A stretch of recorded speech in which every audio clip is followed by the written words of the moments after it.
ಜೀವನದಿ ಕಾವೇರಿ ಇಡೀ ಬೆಂಗಳೂರಿನ ದಾಹ ನೀಗಿಸುತ್ತಿದೆ. ಕೃಷ್ಣ, ತುಂಗಭದ್ರಾ, ಕಬಿನಿ, ಭೀಮಾ ನದಿ ನೀರನ್ನ ನಂಬಿ ಲಕ್ಷ ಜನ ಬದುಕುತ್ತಿದ್ದಾರೆ.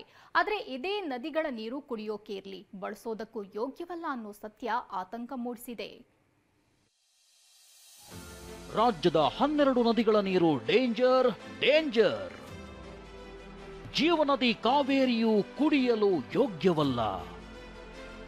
ಕಾವೇರಿ ನೀರನ್ನೇ ನಂಬಿಕೊಂಡಿರುವ ರಾಜಧಾನಿ ಬೆಂಗಳೂರು ಸೇರಿದಂತೆ ಇಡೀ ರಾಜ್ಯವೇ ಬೆಚ್ಚಿ ಬೀಳುವಂತಹ ಆಘಾತಕಾರಿ ವಿಷಯವೊಂದು ಬಯಲಾಗಿದೆ. ಕರ್ನಾಟಕದ 12 ಪ್ರಮುಖ ನದಿಗಳ ನೀರು ಕುಡಿಯೋದು ಇರಲಿ, ಸ್ನಾನ ಮಾಡೋದಕ್ಕೂ ಯೋಗ್ಯವಲ್ಲ ಅಂತ ರಾಜ್ಯ ಮಾಲಿನ್ಯ ನಿಯಂತ್ರಣ ಮಂಡಳಿ ರಿಪೋರ್ಟ್ ಕೊಟ್ಟಿದೆ. ರಾಜ್ಯದ 12 ನದಿಗಳಿಂದ 32 ಕಡೆ ನೀರು ಸಂಗ್ರಹಿಸಿ ಪರೀಕ್ಷೆಗೆ ಒಳಪಡಿಸಲಾಗಿತ್ತು. ಈ ವೇಳೆ 12 ನದಿಗಳ ನೀರಿನಲ್ಲಿ ಆಮ್ಲಜನಕದ ಕೊರತೆ ಇರೋದು ಕಂಡು ಬಂದಿದೆ. ಬೆಂಗಳೂರಿನ ದಾಹ ನೀಗಿಸುತ್ತಿರುವ ಕಾವೇರಿ ನೀರು ವಿಷವಾಗಿದೆ. ಕಾವೇರಿ ನದಿ ನೀರು ಕುಡಿಯಲು ಇರಲಿ, ಸ್ನಾನ ಮಾಡೋದಕ್ಕೂ ಯೋಗ್ಯವಲ್ಲ ಅನ್ನೋ ಆಘಾತಕಾರಿ ಅಂಶ ಬಯಲಾಗಿದೆ. ನದಿಗಳ ನೀರಿನಲ್ಲಿ ಆಮ್ಲಜನಕ ಕೊರತೆ ಇದೆ.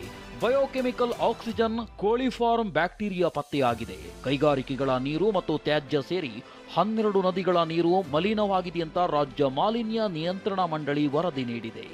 ಲಕ್ಷ್ಮಣ ತೀರ್ಥ, ತುಂಗಭದ್ರಾ, ಕಾವೇರಿ, ಕಬಿನಿ, ಶಿಂಷಾ, ಕೃಷ್ಣಾ ನದಿಗೆ ಸಿ ದರ್ಜಿ ಸಿಕ್ಕಿದ್ರೆ ಭೀಮಾ ನದಿ, ಕಾಗಿಣಾ ಹಾಗೂ ಅರ್ಕಾವತಿ ನದಿಗೆ ಡಿ ದರ್ಜಿ ನೀಡಲಾಗಿದೆ.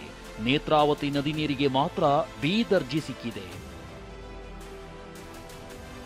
ಶಾಂತಮೂರ್ತಿ, ಟಿವಿ9 ಬೆಂಗಳೂರು.